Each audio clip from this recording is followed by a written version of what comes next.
Hi, this is Dan Safko, and I want to welcome you to a Google Plus Hangout. We're going to be talking about marketing and joint venture strategies tonight. I have with me down here 4 other experts, and the one thing that we have in common is we're all going to be panelists at Ken MacArthur's JVAlert that's happening in San Diego on September 28th, 29th, and 30th. And Jason, why do you think joint ventures, and I know you're a joint venture expert based on reading a little bit of information on the web about you before we recorded this and hearing your introduction as well. Why are joint ventures important in the year 2012? Well, I think they've never been more important than they are now. When you look at the economy, what's going on both domestically as well as internationally, the joint venture really provides one of the highest returns on investment, both in terms of time as well as investment of capital. A lot of times you can do joint ventures and they require no capital, they just require some commitment and some time. And when you can get fantastic returns on that time, much like Morgana was talking about with a $75,000 teleseminar or a webinar with the right joint venture partner, it makes all the difference to a business and their bottom line. And like Nicole was talking about with her businesses from 1 to 10 million, a lot of times the businesses that I work on are from 2 to 20. And the idea is to take them from 2 to 20 million. And the best way to do that is through joint ventures. To take a business and double or triple how much profit they make in a span of 90 to 180 days, if it's like an offline business, is completely doable with the right joint venture. So there's no better economic boost than that. Now, at Ken's event, we'll meet a lot of internet marketers. You mentioned offline, and of course, the inverse of that is online. What are your favorite or proven methods for joint ventures online? Well, when you get online, of course, sharing of lists, finding somebody that's got a list for your product, or if you have a list, finding the right products that resonate with your list is one of the most common. That's kind of like the low-hanging fruit. But there are so many other ways to joint venture, even from a technology perspective or from shared resources.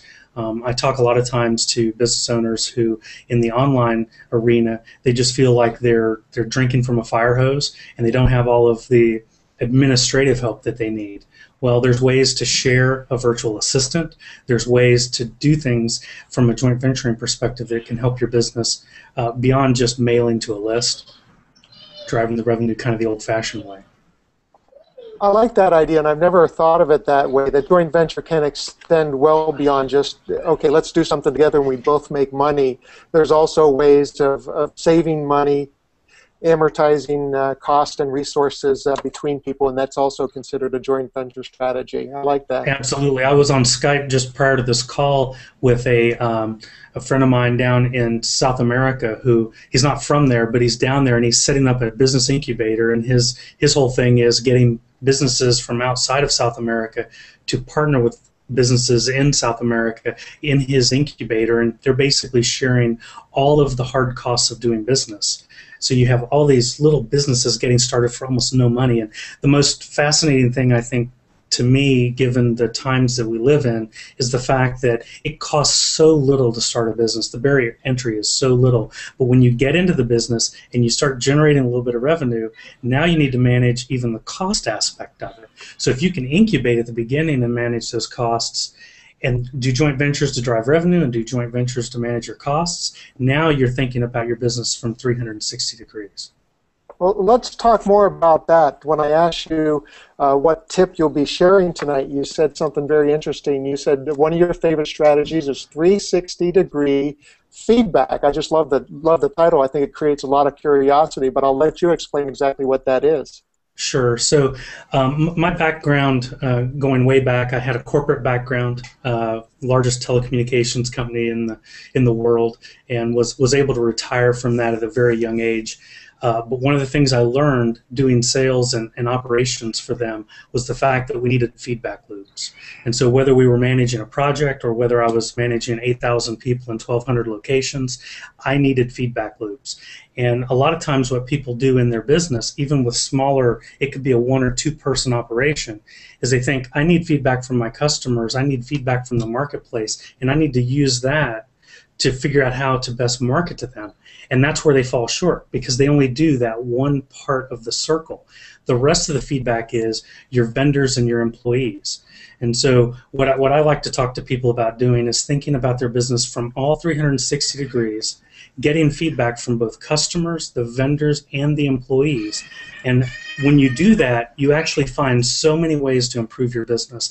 And in the spirit of joint ventures, you find so many opportunities where you have this hole in your business that the perfect JV partner could plug right into with almost no effort to take your business to the next level.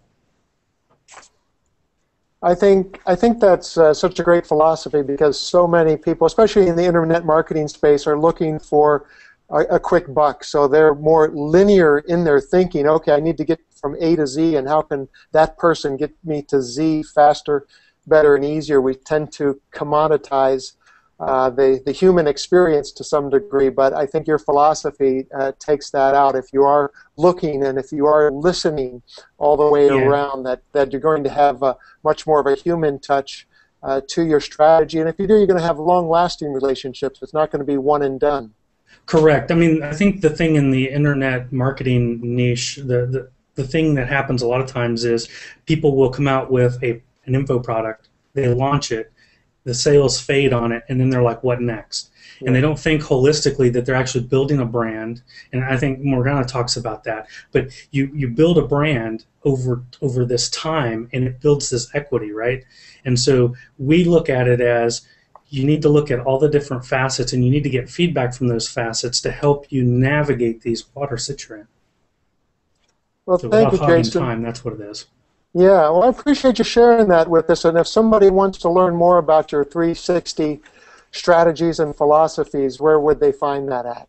Sure, they can go on Facebook and look for Joint Venture 360. That's probably one of the best ways to strike up a conversation with us. Okay, sounds good. And you're going to be at Ken MacArthur's JVAlert in San Diego on not January, but September 28th or 30th, so that they can look you up there as well, correct? That's exactly right. Okay, very good. Nice meeting you tonight, and I look forward to seeing you in San Diego.